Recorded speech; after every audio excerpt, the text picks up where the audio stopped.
우리 또 이렇게 줌으로 만나다가 네, 줌으로 만나다가 이렇게 또 네, 다 영화 현장에 배우들이세요. 가서 네, 네. 우리 또 이렇게 본교에 실제로 와 보시니까 아주 현장감이 뜨겁죠. 너무 좋았어요. 너무 좋고, 네, 네, 우리 학교가 너무, 이렇게 이전 네. 세계세에 모여듭니다.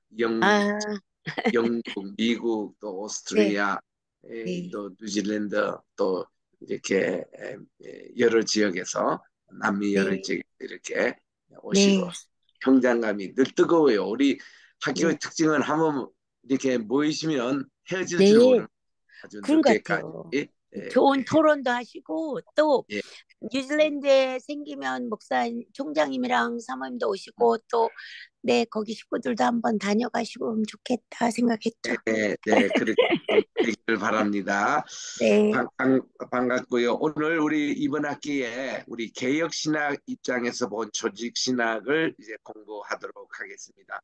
우리 조직신학을 공부하는 방법이 여러 개 있는데 특별히 이 조직신학 과목 제가 본래는 성경신학을 하려고 했는데 성경신학과 더불어 조직신학을 합니다.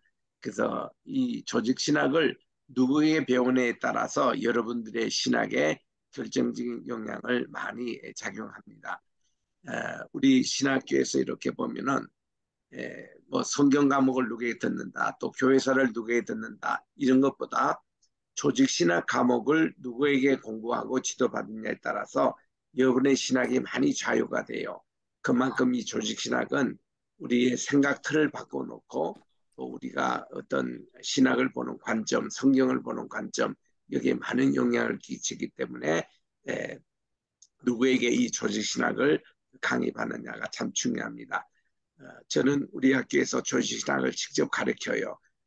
그래서 우리 혼란스러운 이런 많은 신학의 경향을 바른 입장에서 특별히 성경 입장과 개혁 신학의 입장에서 조직 신학을 강의를 하고 있습니다. 개혁주의란 무엇인가에 대해서 살펴보도록 하겠습니다. 칼빈의 신학적인 전통을 따르기 때문에 우리는 칼빈주의라고도 합니다.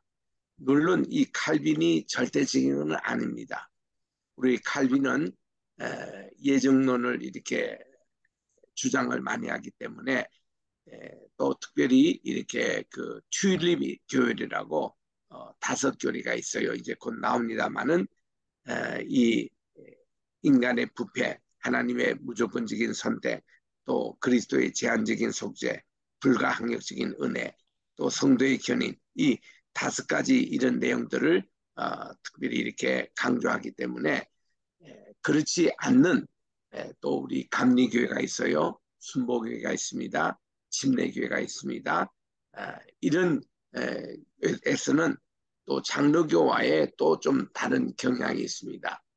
쉽게 말씀드리면 장로교에서는 모든 것이 예정 섭리 가운데 두기 때문에 어떤 그 하나님의 절대 주권 이거를 이제 강조하고 이제 그렇습니다. 근데 요거와 달리 또 알미니우스 우리 이제 그 뒤에 나오잖아요.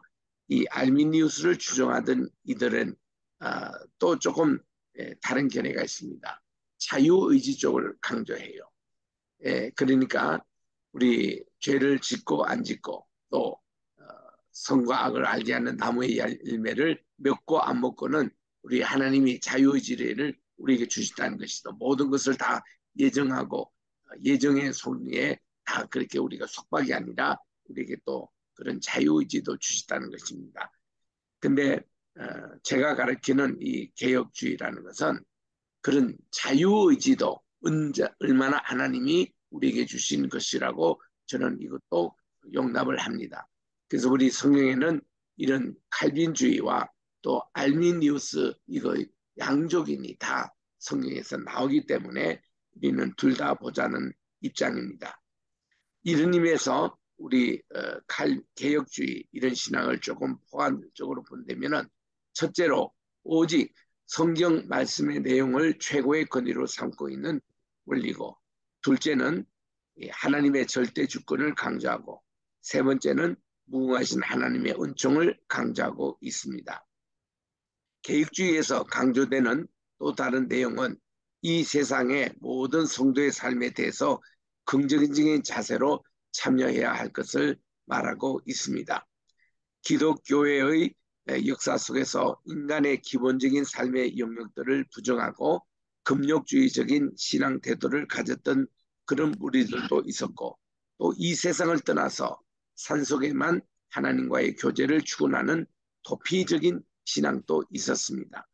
성경에는 이 세상과 멍에를 같이 매지 말라는 교훈은 세속적인 삶의 방식이나 불신자의 불신앙적인 정신과 타협하지 말라고 하는 것이지 이 세상을 떠나라는 말은 아닙니다. 성경은 오히려 이 세상에서 소금과 빛이 되어야 한다고 말하고 있는 것입니다. 저는 그렇습니다. 이 조직신앙을 강조하고 개혁신앙을 지금 말씀드린다마는 항상 신앙의 그런 삶의 모습, 인격의 모습과 이런 신학이 같아야 된다고 저는 믿거든요. 그래서 언행일치를 저는 강조합니다. 저는 그 예수님을 닮은 삶을 우리 살아가자 하는 것을 강조하고 싶습니다. 제가 요즘날 우리 그 시니어 그 학교에서도 강조했습니다만은 경건의 인물이 되자는 거죠. 경건의 훈련을 받고 우리는 경건의 그 삶을 강조하는 것입니다. 그래서 우리 이런 신학의 삶을 그렇게 강조하는데 우리 요 또한 개혁주의 신학 요거부터 우리 드보라 선교사님부터 좀 읽어주시기 바랍니다. 둘째 줄, 네. 둘째 줄, 이 세상에 또한 둘째 줄, 예. 첫째로 또한 개혁주의 신앙이라. 둘째 줄, 네. 네네. 또한 개혁주의 신앙이란 기독교의 독특성을 보유한 채 그리스도의 복음의 정신으로 이 세상을 그리스도의 복음.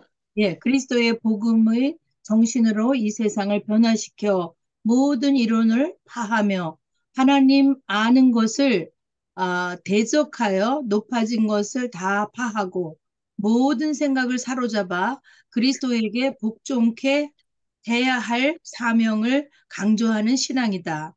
그리고 율법과 복음과의 관계에 대한 논의에 있어서도 루터는 오직 믿음으로라는 종교개혁의 외침을 강조한 나머지 복음만을 강조하여 율법에 대해서는 부정적인 이해에만 머무른 것으로 간주되고 있다. 즉 중생한 이후에는 율법이 더 이상 신자들에게는 중요성을 갖지 못하는 것으로 본 것이다. 그러나 성경은 하나님의 율법 자체는 선한 것이며 단지 율법주의가 문제가 되는 것으로 말한다. 칼빈 네, 됐습니다. 이렇게 해서 우리들이 이렇게 그 솔라 피데이 그 우리가 오직 믿음으로 이것을 강조한 나머지 복음만을 강조하여 율법에 대해서 부정적인 이해에 머문 것도 우리가 있었습니다. 그런데 우리 중생한 이후에 우리들은 이런 율법적인 가르치킨 그 자체도 선한 것이며 율법주의가 주의로 되는 것이 문제지 우리 율법 자체 하나님의 말씀은 선한 것으로 다 우리는 봐야 되는 것이죠. 그 다음 우리 양은혜 선교사님 소리 켜주시고 좀 읽어주시기 바랍니다. 두 번째 줄.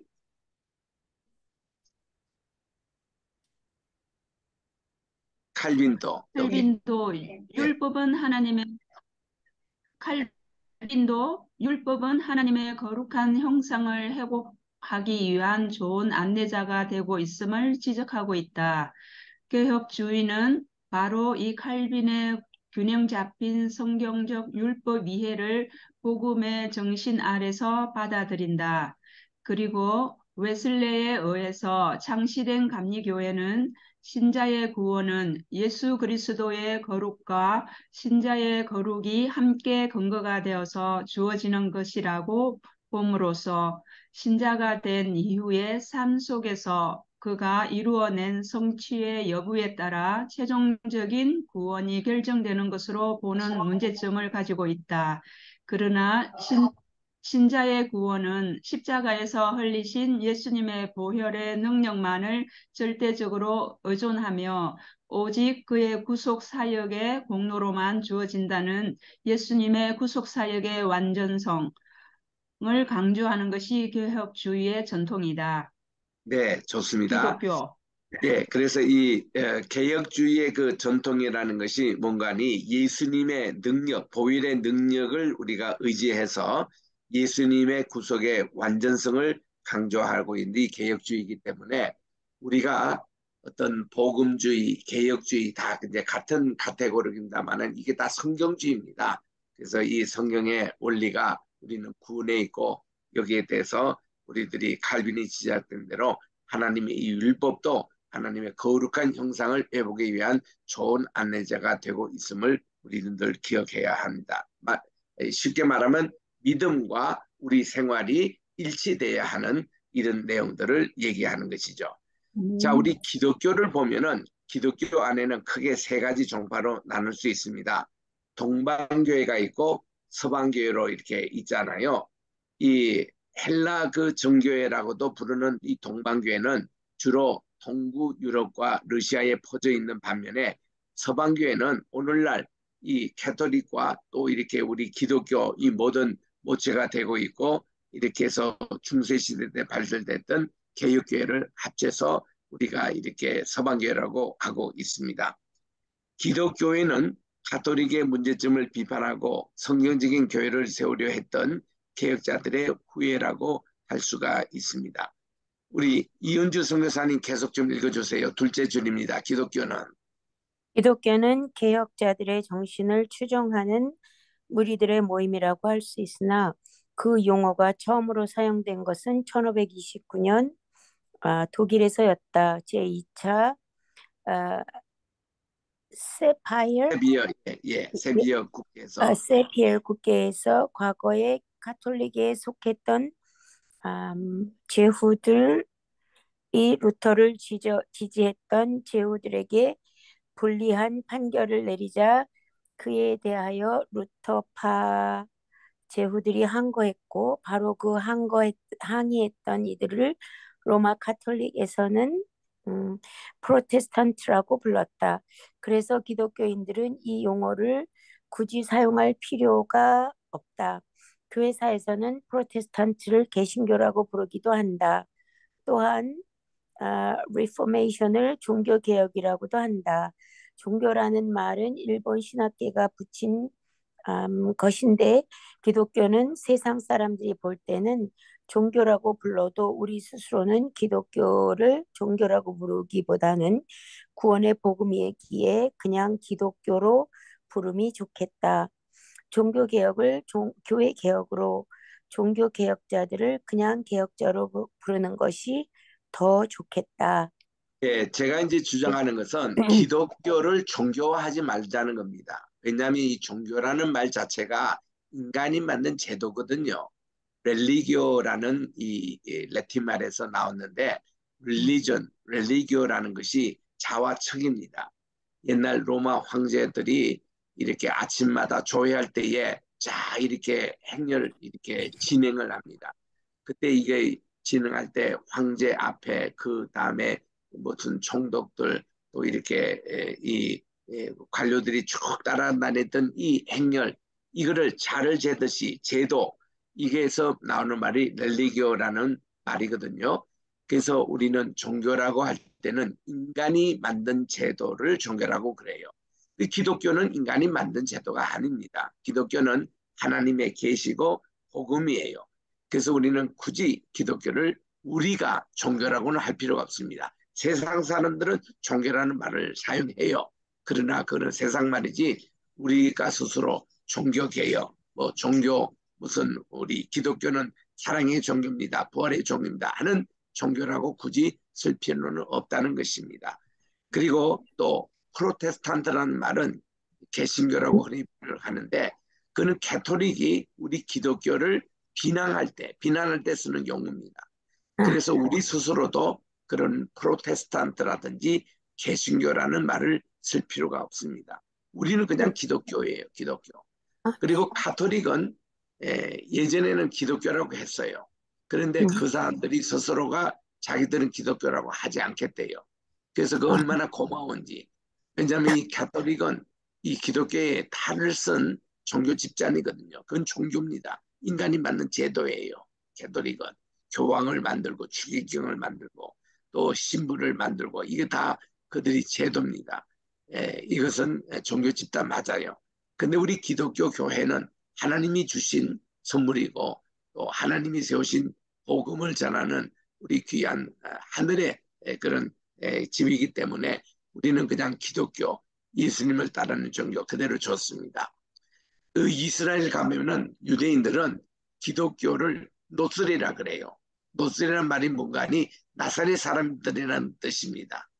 예수님 당시에 예수라는 이름이 모두 20개나 20명이나 있었대요. 그 중에 나사렛 출신의 예수님이 오늘 우리가 믿는 예수님이거든요.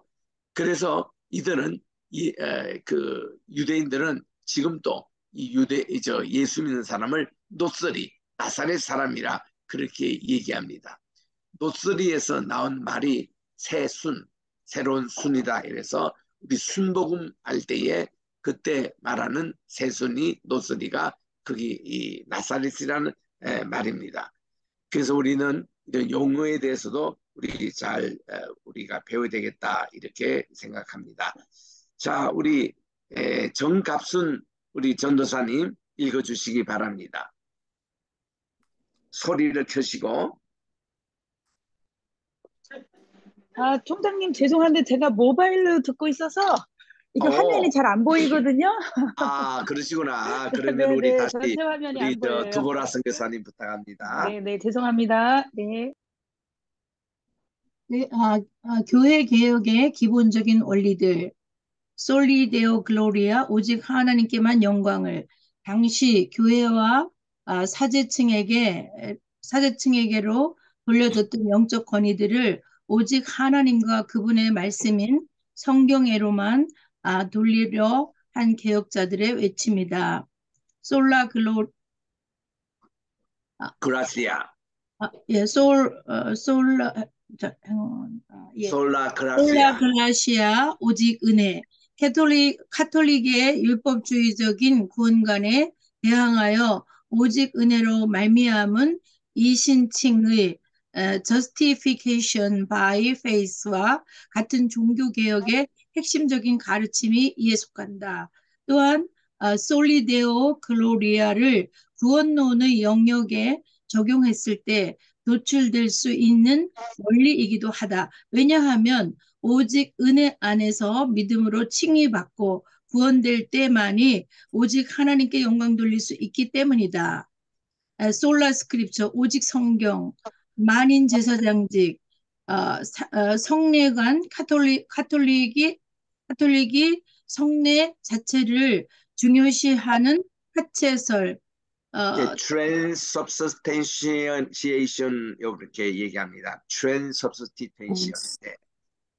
주장하는 반면에 개혁자들은 공제설, consubstantiation, 영적 임재설, spiritual real presence, 칼빈, 혹은 기념설, memorial view,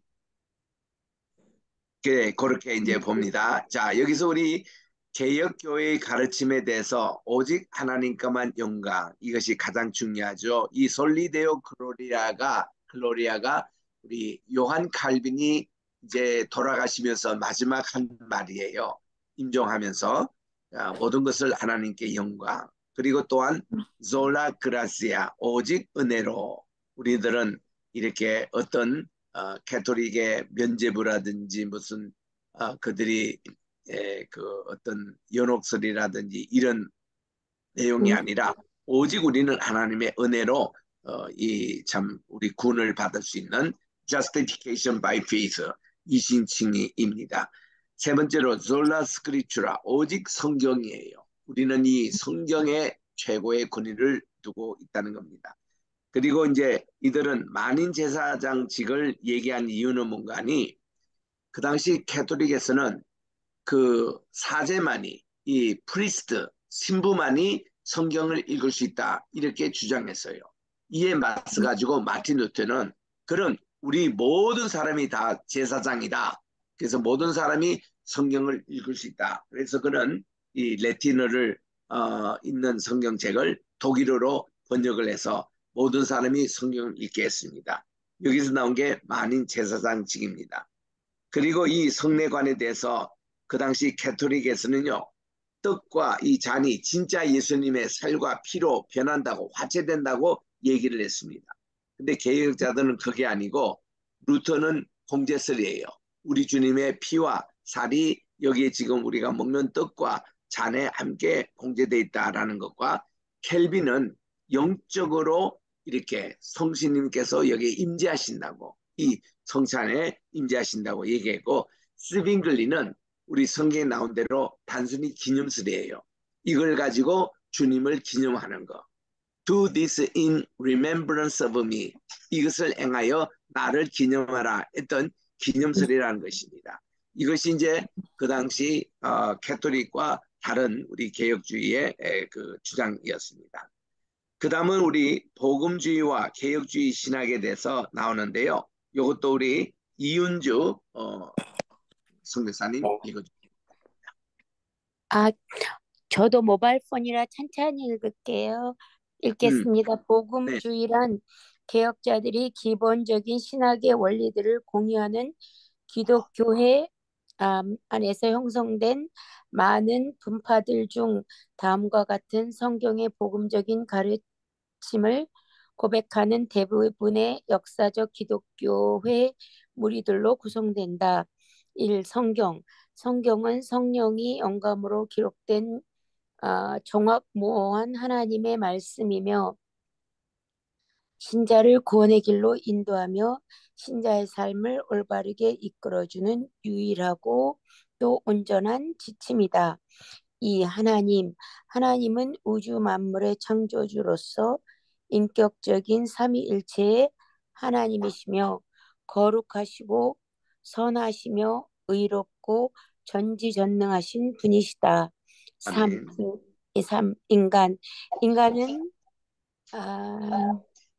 인간은 하나님의 형상으로 창조되었으나 아담의 타락 이후로 원죄의 영향 아래서 범죄하여 하나님의 심판 아래에 놓이게 된 것이다. 4.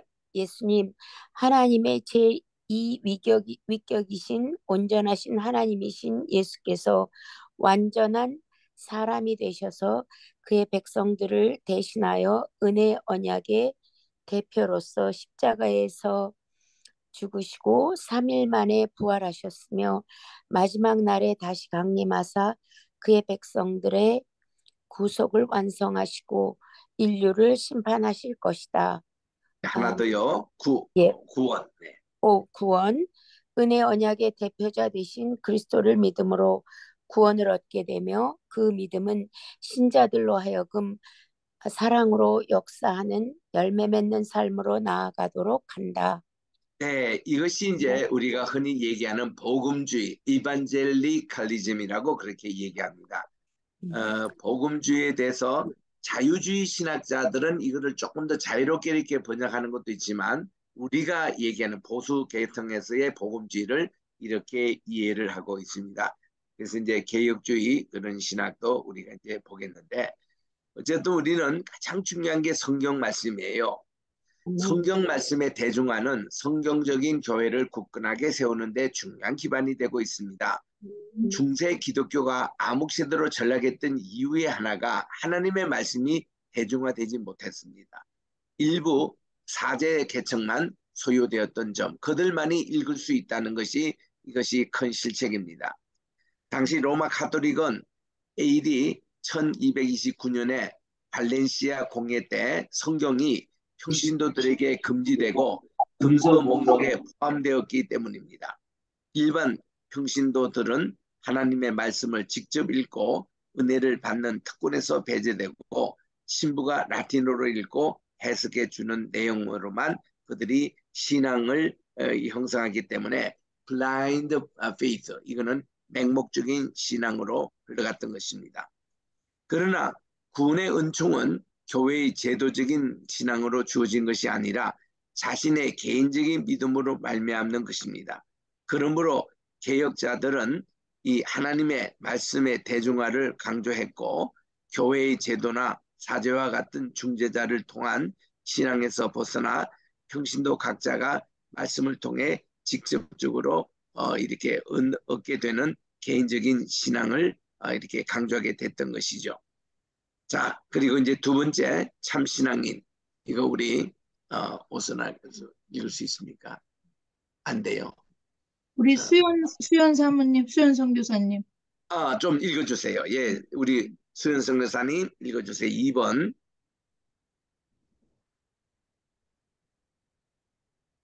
예. 참 신앙인으로서 올바른 신앙생활을 영위하기 위해서 성경 속의 복음의 내용에 대한 체계적인 이해와 그 함축적인 의미들에 대한 종합적인 안목과 이해가 요구되기 때문이다. 네. 성경에 대한 올바른 지식이 없이는 성경적인 경건에 이룰 수 없으며 우리의 신앙 지식은 우리의 신앙 생활을 지배하는 핵심적인 요소가 된다. 우리가 예수님을 어떻게 이해하고 있느냐에 따라 우리의 신앙 생활도 서로 다른 형태를 취하게 될 것이며 우리의 종말 이해, 인간 이해, 구원 이해, 성령님 이해 등은 우리의 신앙 인격 형성 및 신앙 태도 형성에 지배적인 영향을 미치기 때문이다. 네. 계속요. 4번 교리 이해의 필요성은 교회 역사 속에서 지속적으로 반복 등장하고 있는 왜곡된 복음의 형태들이 이단들을 분간할 수 있는 안목을 제공해 준다. 네. 5번 불신자들에게 예수 그리스도의 복음의 메시지를 통일된 모습으로 증거하여 좀 더 효과적으로 복음 전도 사역을 감당하기 위해서이다. 네, 좋습니다. 그래서 이제 이런 내용들을 잘 공부할 때에 우리가 이단에 빠지지 않아요. 아멘. 요즘 한국에서 이단에 대한 논란이 뜨겁습니다. 정명석이라는 그 교주가 이렇게 여성들과 불편한 그런 어떤 성적인 관계를 가지는 것을 합리화해가지고 나는 신이다. 뭐 이런 어떤 것이 그 넷플릭스 이 영화에 이렇게 나와서 저도 아직 그 내용은 잘 보질 못했지만 그 교리에 대해서는 잘 알죠. 우리 정명석 이 계열은 통일교 문성명이 그 계열에 나오는 그 이단이거든요. 그래서 참 이단 문제가 시끄럽습니다. 또 신천지 문제는 어떻습니까? 이 신천지가 이만희가 죽지 않는다고 그들은 믿고 있어요. 지금도. 그래서 이만희가 죽으면 신천지가 붕괴되느냐? 그렇지도 않을 것 같습니다. 이게 왜냐하면 문선명이가 죽으면 통일교가 해제된다고 했지만 문선명이가 이미 죽었잖아요. 그러나 이 통일교가 남아 있습니다. 그들의 체계제와 교리와 그 조직이 이렇게 있기 때문에 그래서 참 이단 문제가 참 심각한데 우리 교리를 잘 배워놓으면은 이게 그런 문제가 많이 이렇게 이제 감소되는 것을 볼 수가 있습니다. 그래서 우리는 성경 교리의 연구 기준에서 성경 교리를 연구하는 모든 과정에 있어서 성경은 모든 사고와 판단의 최종적인 기준이 됩니다. 그래서 최종적인 권위의 그 말씀으로 삼는 자세가 요구가 되는데 기독교가 말하는 진로는 하나님의 계시의 말씀인 성경이 하나님에 대해서 뭐라고 말하는지를 정리하는 것이며 마찬가지로 하나님의 계시 말씀인 성경이 인간에 대해서 뭐라고 말하는 것을 정리해 놓은 것이 인간론입니다. 그래서 모든 게 이 성경에서 기준한 거예요. 우리는 이 조직신앙을 공부할 때 성경 자체를 공부합니다. 성경론이에요.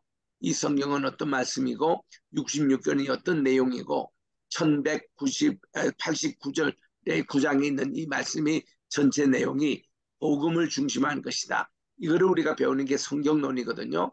그래서 이 성경론은 이런 바른 번역이 필요합니다. 번역이 잘못되면은 교리가 이게 달라져요. 그만큼 이 번역 문제가 심각하고 성경을 바르게 해석해야 합니다. 성경을 바르게 해석하는 방법을 우리들은 구체적으로 배워야 하는 거예요. 그래서 이 성경론을 잘 배울 때 성경론에서 이제 우리가 신론을 배웁니다. 인간론을 배웁니다. 기독론을 배워요. 그리고 그 구원론을 배웁니다. 그리고 우리 성령론을 배워요. 성신님. 그리고 이제 우리 마지막 그 교회론을 배워요. 예배학을 배웁니다. 그리고 성경에 나오는 종말론을 배우게 됩니다. 그래서 이 모든 게 성경에서 기초한 것을 우리들이 볼 수 있습니다. 자, 여기 보면 이러한 의미에서 볼 때 기독교 교리 연구의 가장 추출되는 분야는 성경론의 영역이다. 성경을 정황무오한 하나님의 계시의 말씀으로 모든 사물들과 또 경험들에 대해서 참되고 또 최종적인 진리 진술로 수납하는 성경관이 확립되었을 때만 성경의 가르침들을 진정으로 하나님의 시각으로 바라보며 또 올바르게 이해할 수 있게 될 것이기 때문입니다. 제가 이제 박사 논문을 이제 보스턴 대학에서 썼습니다. 이제 내일 모레면 이제 다 이 오랄 이 테스트 구두 시험을 치고 이제 제가 박사 논문을 통과될 그 시점에 와 있었습니다. 그때에 갑자기 제가 이제 주심이 있었고 부심이 있는데 부심 가운데 한 분인 캐디 달이라는 교수가 있어요. 이분이 이제 뭐라고 주장하는가 하면은 성경 말씀이 정황무오한 하나님의 말씀으로 믿느냐 물었어요. 저는 당연히 믿는다고 고백했습니다. 그랬더니 이분이 아니라는 거예요. 성경은 문서들이고 성경은 이렇게 짜집기한 그런 어떤 것이 문학적인 작품이지 하나님의 말씀이 아니라는 겁니다. 그래서 제가 그분하고 싸웠어요. 싸워가지고 내가 박사 학위를 안 받았으면 안 받았지 그런 논문을 나는 쓰고 싶지 않다. 그래가지고 제가 이제 1990년에 박사 학위 통과되고 그해 제가 다 이렇게 박사 학위를 받을 그런 것으로 다 돼 있는데 그분하고 제가 싸운다고 이렇게 그분을 이제 제 부심에서 제외시키는데 수년이 걸렸습니다. 그만큼 요즘 현대 이 신학교가 문제입니다. 신학교 교수들이 이렇게 성경관에 대해서 바로 서지 못하고 자유주의 신학에서 이렇게 해서 얼마나 이렇게 심각한지 몰라요. 그래서 저는 이 성경관에 대해서는 항상 강조합니다. 정황무오한 하나님의 말씀이고 우리 신구약은 모든 것이 다 복음 중심으로 하나가 돼 있어서 말씀으로 읽으면 우리가 영감이 떨어져요. 우리가 삶이 변합니다. 생각이 변합니다. 이 말씀이 그렇게 우리에게 역사를 하는 거예요. 그게 무슨 문서서를 주장하고 자유주의 신학에서 얘기하는 것은 저는 아주 심각하다고 봅니다. 자, 2번에 갑니다. 성경을 올바르게 접근하기 위해 또 다른 자세들 중에 하나는 하나님 앞에서 우리 자신을 하나의 피조물이 된 존재로 인식하고 겸허한 자세로 성경적인 개념과 존재 이해의 구조틀에서 접근할 때만이 성경의 가르침이 올바르게 이해될 수가 있습니다. 세 번째로 성부 하나님, 성자 예수님, 성령, 성신 하나님의 인격적인 교통을 통해 참된 하나님에 대해 알아감으로써 또 하나님의 사랑에 감사하고 찬송하며 그분을 경배하게 되는 참된 영적 교제를 이루어내는 산식에 되도록 노력하는 자세를 가져야 합니다. 이제 우리가요, 이 신관에 대해서 삼일체 관에서 곧 배웁니다. 그때에 우리 기억할 것은 삼위일신 하나님이에요. 삼위일체라는 이 용어는 이제 사비가 한 분의 한 일체 몸체를 구성하고 있다 이런데 저는 삼위일신 하나님을 얘기합니다. 그러니까 삼위가 한 분 하나님이시라는 거죠. 그래서 우리 성부, 성자, 성령 나눠서 꼭 삼신론같이 이렇게 생각되는 오해될 수 있는 이런 점이 아니고 우리는 한 분 하나님이신데 한 분 하나님이심이 역할을 하실 때는 창조주 하나님, 또 구세주의 하나님, 또 보혜사 성신님의 모습으로 이렇게 역할을 하시는 것이지 그분은 한 분 하나님이시라 이 말이에요.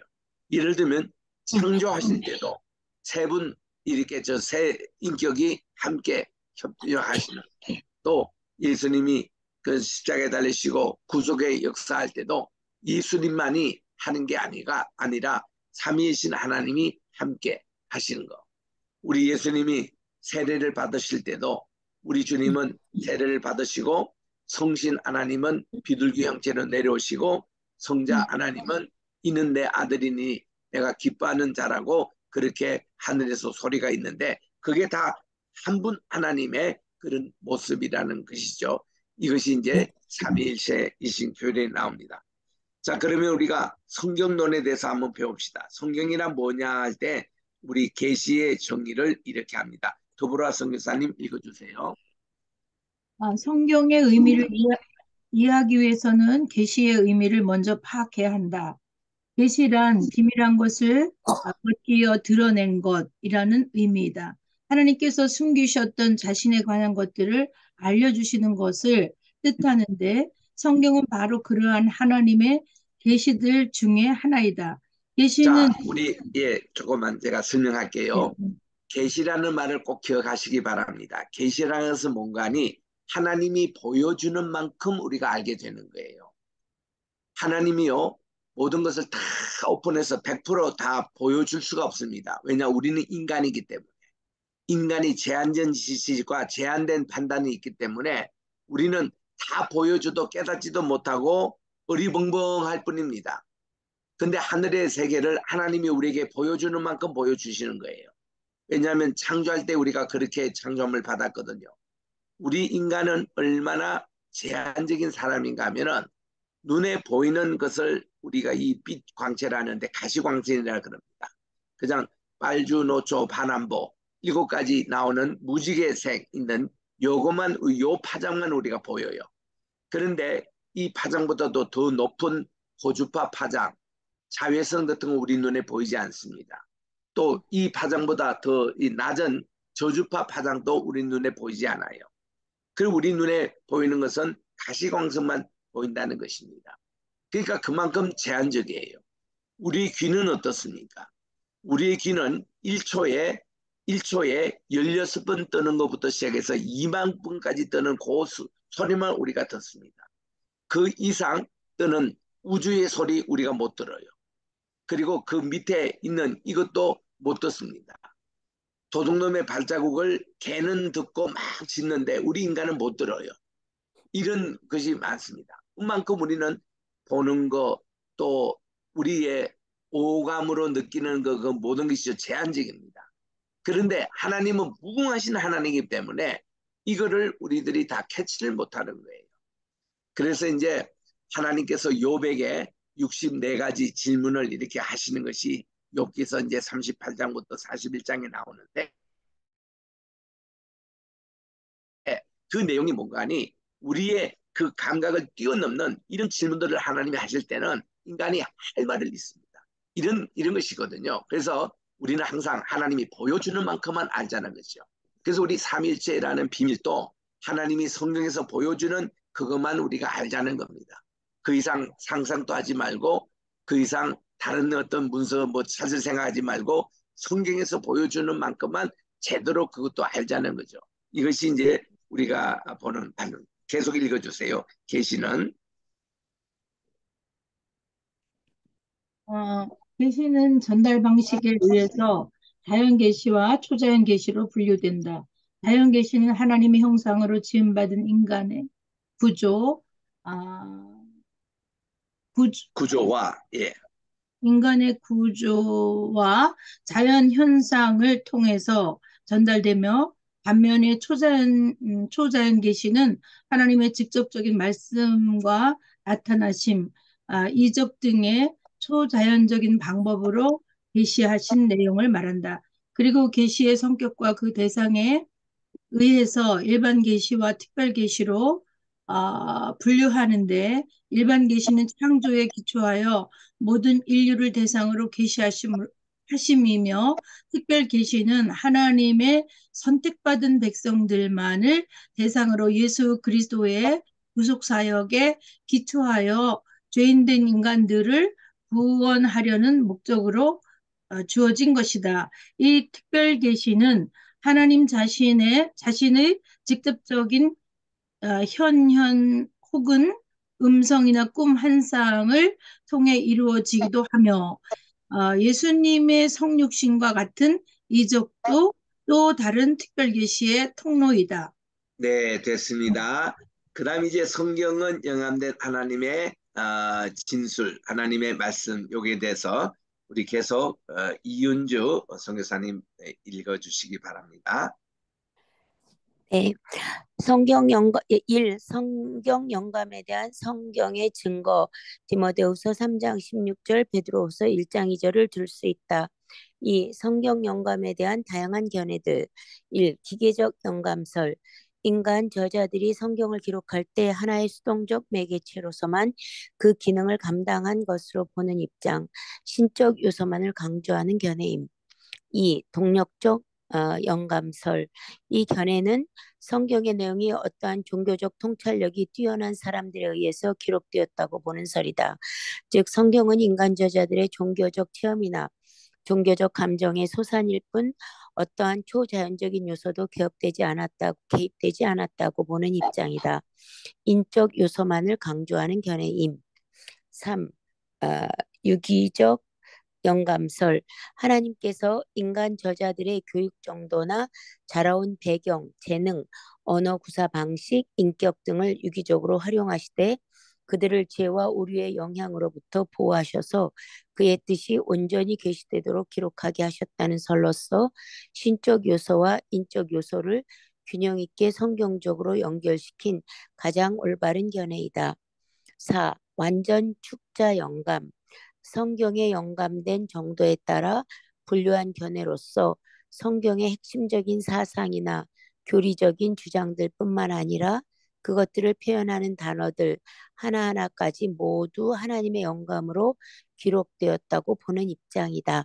네, 그래서 이렇게 성경에 대한 이런 이론들도 한번 이렇게 잘 보시기 바랍니다. 완전 축자 영감, 이거를 우리 보수 교단에서는 강조하고 있는데 성경에 있는 단어 하나하나 하나님께서 이렇게 다 이렇게 우리에게 계시해 주시고 영감을 주셨다는 그런 말입니다. 그래서 디모데 후서 3장 16절에 보니 모든 성경은 하나님의 영감으로 이렇게 우리에게 주셨다고 inspiration of God, 하나님의 영감으로 우리에게 주어진 것이라고 말씀하고 있는 것입니다. 이제 3. 성경이 계시하는 진리에 대해서 우리 수연 선교사님 부탁합니다. 하나님은 어떤 분이신가? 인간이 누릴 수 있는 최고의 특권 혹은 혜택이란, 응? 혜택? 이란 혜택이란 하나님을 바로 알고 이해하는 것이다. 예레미야 선지자는 인간이 누릴 수 있는 최고의 특권, 그가 자랑할 수 있는 최대의 항목이란 인간의 지혜로움도 용사의 용맹도 부자의 보함도 아니며 오히려 하나님을 아는 지식이며 에레미야 9장 23절 특히 언약 관계 속에 계신 하나님을 아는 지식을 갖는 것을 강조한다. 에레미야 네, 9절에서 34절 말씀. 네, 다음 인간의 구원이란 아담의 범죄로 말미암아 깨어진 신지식을 회복하는 것으로 설명될 수 있다. 예수 그리스도의 계시의 핵심적인 내용은 하나님에 관한 지식이다. 요한복음서에서 예수님은 그의 기도를 통하여 영생의 의미를 하나님과 그의 보내신 자 예수 그리스도를 아는 것으로 설명하고 있다. 네, 그 다음요. 많은 경우들에 있어서 신학적인 탈선들과 오류들, 그리고 신자의 신앙생활에 있어서의 오해들은 그들이 가지고 있는 잘못된 하나님에 관한 지식에 기인하는 것이기 때문이다. 음, 하나님은 자연 계시를 통해서 자신을 인간들에게 나타내시며 또한 인간 자신은 하나님의 형상으로 지음을 받은 존재로서 하나님의 존재의 성격을 나타내는 피조물로서 하나님의 계시들 중에 하나가 된다. 하나님께서는 하나님의 이름 속에서도 하나님의 존재를 나타내 주시는 계시를 하신다. 네, 좋습니다. 오늘 진도는 여기까지 제가 하고요. 우리 다음 시간에 또 이제 구약에 나타난 하나님 이름들 이제 쭉 하는데, 지금 우리 설교 주일 우리 로이교회 1부 예배 시간에는 누가복음을 지금 강의하고 있고, 2부 예배에서는 이사야서를 강의하고 있습니다. 그리고 매일 새벽 기도에서는 시편을 마치고 지금 욥기를 강의하고 있는데, 욥기서를 이렇게 보더라도 많은 신학이 거기에 나와요.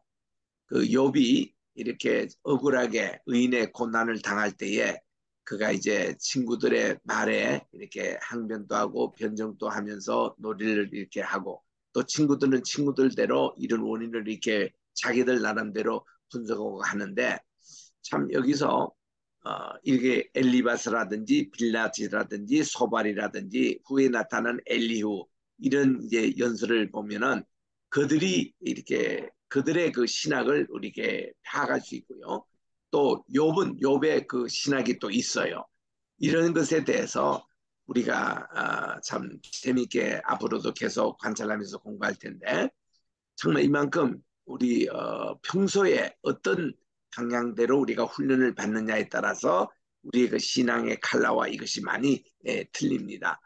그래서 이제 여러분들이 말씀을 듣고 어떤 질문이라든지 나누고 싶은 얘기가 있으면 좀 나눴으면 좋겠네요. 우리는 이 새벽기도 마치고 나서도 우리 이 말씀을 이제 듣고 우리 나눔의 시간이 있고, 우리 주일날 또 1부 예배 마치고도 성경 공부 바로 하고, 2부 예배 마치고도 성경 바로 합니다. 거기 이 말씀을 가지고 우리가 어떻게 이것을 느끼고 또 했느냐에 대해서 질문도 하고 느낌을 이렇게 나누는 그런 시간을 갖거든요. 우리 더불어 선교사님 오늘 이렇게 욥기를 이렇게 공부해 보시니까 어떤 느낌